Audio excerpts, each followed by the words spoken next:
Good morning, metalheads of the internet, and welcome to a new episode of the Metal Meltdown.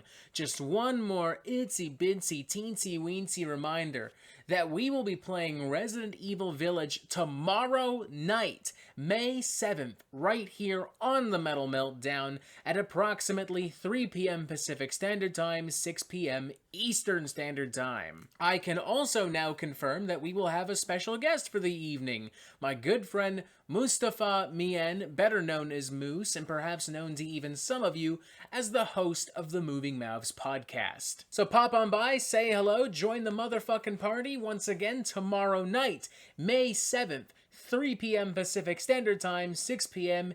Eastern Standard Time. And booyah! Now that that's out of the way, let's talk about this brand new studio album from Canadian pop metal collective Sumo Cyco.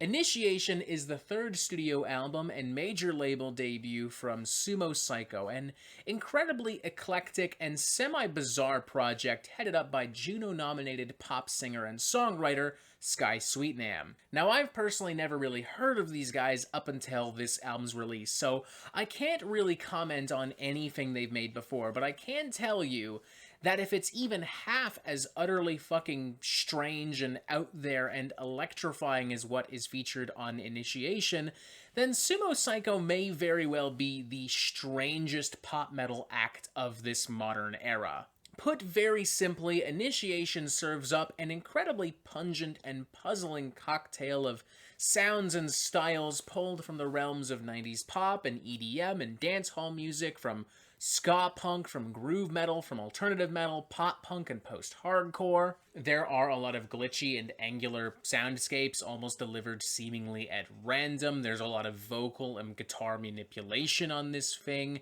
There are pop beats and choruses that somehow manages to cut through the filth, the cyberpunk dystopian dance hall terror to create genuinely evocative and anthemic tunes.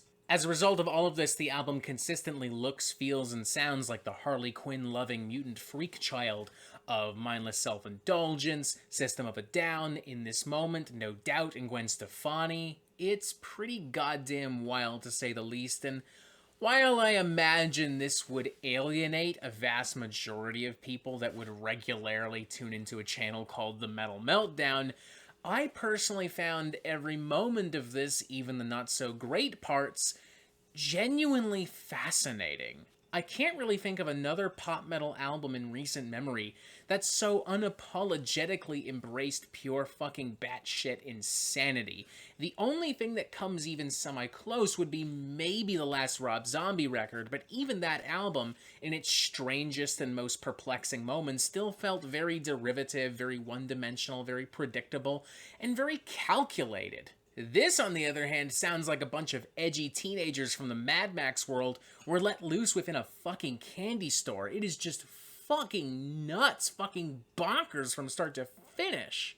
And yet so consistently captivating and engaging in spite of the utter non-stop insanity. It's genuinely kind of incredible how Sumo Cyco balance everything out without compromising or giving in to either side. Look at the track Bystander, for instance. There's a really addictive, groove-laden chorus here that's been stuck in my head since the moment this was released as a promo single. Or the track Vertigo, which somehow takes the worst elements from In This Moment and I Prevail and meshes them together into something genuinely really entertaining. Or on tracks like Bad News and Cyclone, where the band fully embraced this very spunky and provocative fusion of mid-90s ska punk and early 2000s alternative metal, with the former track manipulating some very simple guitar strumming to emulate some horns, to emulate trumpets and saxophones and brass instruments to give it that distinctly 90s ska flair. Contrasting that with some very elastic vocals and some very muddy, bouncy grooves. While the latter track manages to embed a pretty edgy pop song with the energy of an early 2000s alt-metal rager, almost sounding like System of a Down, but with Gwen Stefani on lead vocals. Expanding on that particular influence, the track MIA really does sound like a really chaotic Gwen Stefani pop song, with a lot of weird sound effects and beats and a pretty engaging chorus. Consistently, the album experiments with sounds and influences that in theory should not work together, but in execution it feels rather seamless, almost as if these genres were made specifically to finally meet on this album. Massive props to everyone across the board. The production and the performances on here are just fantastic, but massive props in particular to lead singer Sky Sweetnam. The way she is able to bend her voice and sell every single moment on this record is nothing short of remarkable and shows a genuine love and dedication to this music that, again, isn't always sometimes present within pop rock and pop metal. Now, none of this is to say that the album is perfect, mind you, or a flawless experience. For one, I think the final third of this album is just a little bit weak, despite some semi-inspired moments via the tracks Overdrive and The Dance is Doomed, both of which indulge in some EDM flavors, which I think are genuinely pretty interesting and will make these particularly popular once we can return to clubs and raves in the post-COVID-19 landscape. I also think that the lyrics, while delivered with genuine, undeniable sincerity, are ultimately themselves pretty fucking corny and lame.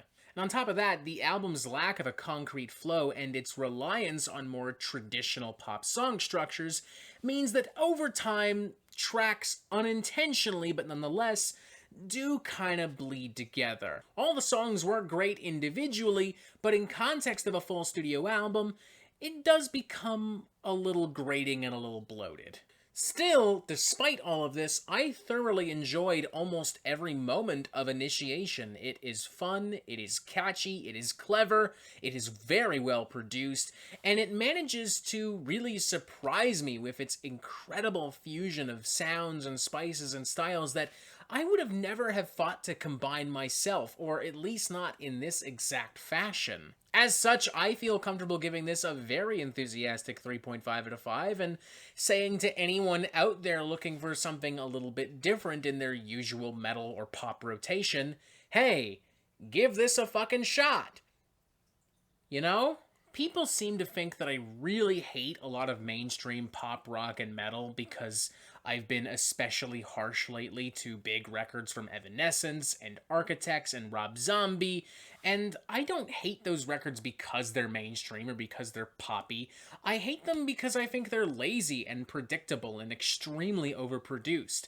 Initiation is none of those things. It's one of those rare occurrences where pop metal isn't just fun, it's genuinely exciting and fascinating. This is on par with some of the most progressive material we've heard as of late from the likes of Issues and Poppy and Bring Me the Horizon. Are there some rough edges that need to be smoothed out in the future?